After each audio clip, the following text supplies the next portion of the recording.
जय भोलेनाथ। हर हर महादेव। भगवान भोलेनाथ की कृपा आप सभी पर बनी रहे। भगवान भोलेनाथ की महिमा अनंत है। जो भक्त श्रद्धा से उनकी कथा सुनते हैं, उनके जीवन में सुख समृद्धि आती है। सोमवार व्रत कथा को सुनने से मनोवांछित फल की प्राप्ति होती है और भोलेनाथ जी की कृपा प्राप्त होती है। अतः आप सभी इस कथा को पूर्ण श्रद्धा के साथ सुनें और भगवान भोलेनाथ जी की कृपा प्राप्त करें। किसी नगर में एक धनी व्यापारी रहता था। दूर दूर तक उसका व्यापार फैला हुआ था। नगर के सभी लोग उस व्यापारी का सम्मान करते थे। इतना सब कुछ संपन्न होने के बाद भी वह व्यापारी बहुत दुखी था, क्योंकि उसका कोई पुत्र नहीं था, जिस कारण अपने मृत्यु के पश्चात व्यापार के उत्तराधिकारी की चिंता उसे हमेशा सताती रहती थी। पुत्र प्राप्ति की इच्छा से व्यापारी प्रत्येक सोमवार को भगवान शिव जी का व्रत करता था और पूजा किया करता था और शाम के समय शिव मंदिर में जाकर भगवान शिव जी के सामने घी का दीपक जलाया करता था। उसकी भक्ति देखकर माँ पार्वती प्रसन्न हो गईं और भगवान शिव जी से उस व्यापारी की मनोकामना पूर्ण करने का निवेदन करने लगी। भगवान शिव जी बोले, इस संसार में सबको उसके कर्म के अनुसार फल की प्राप्ति होती है। जो प्राणी जैसा कर्म करते हैं, उन्हें वैसा ही फल प्राप्त होता है। भगवान शिव जी के द्वारा समझाने पर भी माता पार्वती नहीं मानी और उस व्यापारी की मनोकामना पूर्ति हेतु वे भगवान शिव जी से बारंबार अनुरोध करती रहीं। अंततः माता के आग्रह को देखकर भगवान भोलेनाथ को उस व्यापारी को पुत्र प्राप्ति का वरदान देना पड़ा। वरदान देने के पश्चात भगवान भोलेनाथ माता पार्वती से बोले, आपके आग्रह पर मैंने पुत्र प्राप्ति का वरदान तो दे दिया, परंतु इसका यह पुत्र 16 वर्ष से अधिक समय तक जीवित नहीं रहेगा। उसी रात भगवान शिव जी उस व्यापारी के स्वप्न में आए और उसे पुत्र प्राप्ति का वरदान दिया और उसके पुत्र के 16 वर्ष तक जीवित रहने की बात बताई। भगवान के वरदान से व्यापारी को खुशी तो हुई, लेकिन पुत्र की अल्प आयु की चिंता ने उस खुशी को नष्ट कर दिया। व्यापारी पहले की तरह सोमवार के दिन भगवान शिव जी का विधिवत व्रत करता रहा। कुछ महीनों के बाद उसके घर एक अति सुंदर बालक ने जन्म लिया और घर में खुशियां ही खुशियां भर गईं। बहुत धूमधाम से पुत्र जन्म का समारोह मनाया गया, परंतु व्यापारी को पुत्र जन्म की अधिक खुशी नहीं हुई, क्योंकि उसे पुत्र की अल्प आयु के रहस्य का पता था। जब पुत्र 12 वर्ष का हुआ तो व्यापारी ने उसे उसके मामा के साथ पढ़ने के लिए काशी भेज दिया। लड़का अपने मामा के साथ शिक्षा प्राप्ति हेतु चल दिया। रास्ते में जहाँ भी मामा भांजे विश्राम हेतु रुकते, वहीं यज्ञ करते और ब्राह्मणों को भोजन कराते। लंबी यात्रा के बाद मामा भांजे एक नगर में पहुंचे। उस दिन नगर के राजा की कन्या का विवाह था, जिस कारण पूरे नगर को सजाया गया था। निश्चित समय पर बारात आ गई, लेकिन वर का पिता अपने बेटे के एक आंख से काने होने के कारण बहुत चिंतित था। उसे भय था कि इस बात का पता चलने पर कहीं राजा विवाह से इनकार न कर दे, इससे उसकी बदनामी होगी। जब वर के पिता ने व्यापारी के पुत्र को देखा तो उसके मस्तिष्क में एक विचार आया। उसने सोचा, क्यों न इस लड़के को दुल्हा बनाकर राजकुमारी से विवाह करा दूं। विवाह के बाद इसको धन देकर विदा कर दूंगा और राजकुमारी को अपने नगर ले जाऊंगा। वर के पिता ने लड़के के मामा से इस संबंध में बात की। मामा ने धन मिलने के लालच में वर के पिता की बात स्वीकार कर ली। लड़के को दूल्हे का वस्त्र पहनाकर राजकुमारी से विवाह करा दिया। राजा ने बहुत सारा धन देकर राजकुमारी को विदा किया।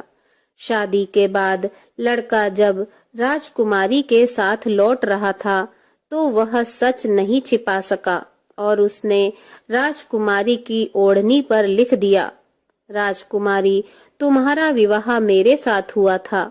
मैं तो काशी पढ़ने जा रहा हूँ और अब तुम्हें जिस नवयुवक की पत्नी बनना पड़ेगा वह कान्हा है। जब राजकुमारी ने अपनी ओढ़नी पर लिखा हुआ पढ़ा तो उसने काने लड़के के साथ जाने से इनकार कर दिया।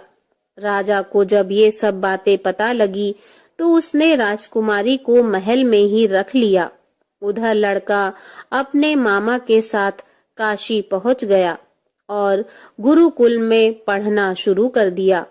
जब उसकी उम्र 16 वर्ष की हुई तो उसने यज्ञ किया। यज्ञ के समाप्ति पर ब्राह्मणों को भोजन कराया और खूब अन्न वस्त्र दान किए। रात को वह अपने शयन कक्ष में सो गया।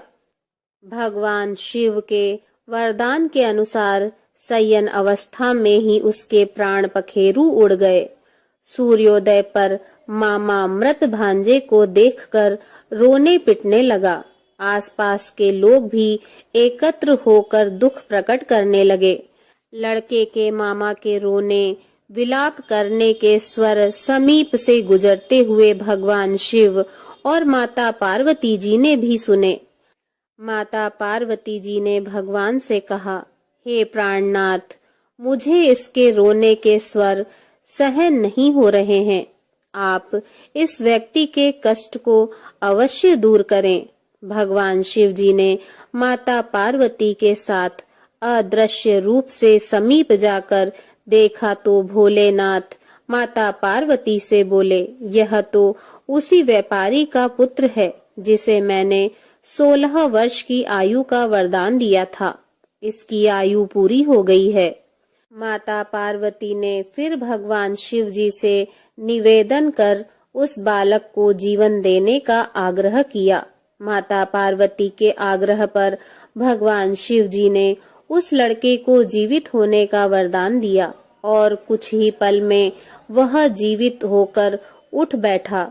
शिक्षा समाप्त करके लड़का मामा के साथ अपने नगर की ओर चल दिया। दोनों चलते हुए उसी नगर में पहुंचे जहां उसका विवाह हुआ था। उस नगर में भी यज्ञ का आयोजन किया। समीप से गुजरते हुए नगर के राजा ने यज्ञ का आयोजन देखा और उसने तुरंत ही लड़के और उसके मामा को पहचान लिया। यज्ञ के समाप्त होने पर राजा मामा और लड़के को महल में ले आया और कुछ दिन उन्हें महल में रखकर बहुत सा धन वस्त्र आदि देकर राजकुमारी के साथ विदा कर दिया। इधर भूखे प्यासे रहकर व्यापारी और उसकी पत्नी बेटे की प्रतीक्षा कर रहे थे। उन्होंने प्रतिज्ञा कर रखी थी कि यदि उन्हें अपने बेटे की मृत्यु का समाचार मिला तो दोनों अपने प्राण त्याग देंगे। परंतु जैसे ही उसने बेटे के जीवित वापस लौटने का समाचार सुना तो वह बहुत प्रसन्न हुआ। वह अपनी पत्नी और मित्रों के साथ नगर के द्वार पर पहुंचा। अपने बेटे के विवाह का समाचार सुनकर पुत्र वधू राजकुमारी को देखकर उसकी खुशी का ठिकाना न रहा। उसी रात भगवान शिव जी ने व्यापारी के स्वप्न में आकर कहा, हे श्रेष्ठी, मैंने तेरे सोमवार के व्रत करने और व्रत कथा सुनने से प्रसन्न होकर तेरे पुत्र को लंबी आयु प्रदान की है। पुत्र की लंबी आयु जानकर व्यापारी बहुत प्रसन्न हुआ। शिव भक्त होने तथा सोमवार व्रत करने से व्यापारी की सभी मनोकामनाएं पूर्ण हुई। इसी प्रकार जो भक्त सोमवार का विधिवत व्रत करते हैं और व्रत कथा सुनते हैं, उनकी सभी इच्छाएं पूरी होती हैं। प्रेम से बोलिए जय भोलेनाथ। ओम नमः पार्वती पते हर हर महादेव।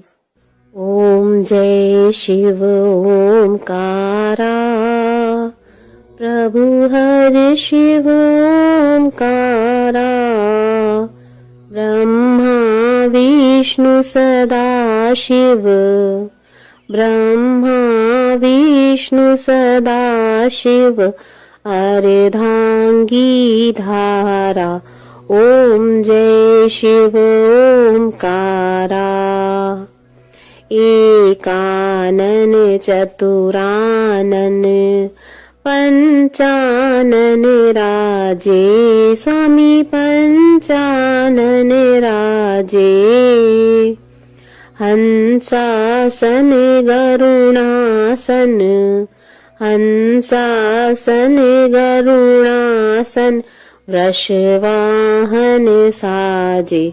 ओम जय शिव ओमकारा, दो भुज चार चतुर्भुज, 10 भुज अति सोहे, स्वामी 10 भुज अति सोहे, त्रिगुण रूप निरखते, त्रिगुण रूप निरखते, त्रिभुवन जन मोहे। ओम जय शिव ओमकारा, अक्षमाला वनमाला, मुंडमाला धारी, स्वामी मुंडमाला धारी, चंदन मृग मद सोहे, चंदन मृग मद सोहे, भोले शशिधारी। ओम जय शिव ओमकारा, श्वेतांबर पीतांबर, बागांबर अंगे, स्वामी बागांबर अंगे, सनकादिक गरुणादिक भूतादिक संगे। ओम जय शिव ओमकारा, कर के मध्य कमंडल, चक्र त्रिशूल धरता, स्वामी चक्र त्रिशूल धरता, सुखकारी दुखहारी, सुखकारी दुखहारी, जग पालनकारी। ओम जय शिव ओमकारा, ब्रह्मा विष्णु सदा शिव, जानते अविवेका, स्वामी जानते अविवेका, प्रणवाक्षर में शोभित, प्रणवाक्षर में शोभित, ये तीनों एका। ओम जय शिव ओमकारा, त्रिगुण स्वामी जी की आरती जो कोई नर गाए, स्वामी प्रेम सहित गाए, कहत शिवानंद स्वामी, कहत शिवानंद स्वामी, सुख संपत्ति पाए। ओम जय शिव ओमकारा, ओम जय शिव ओमकारा, स्वामी हरे शिव ओमकारा, ब्रह्मा विष्णु सदा शिव, ब्रह्मा विष्णु सदा शिव, अर्धांगी धारा। प्रभु ओम जय शिव ओमकारा। बोलिए भगवान भोलेनाथ की जय। ओम नमः पार्वती पते हर हर महादेव शिव शंभु।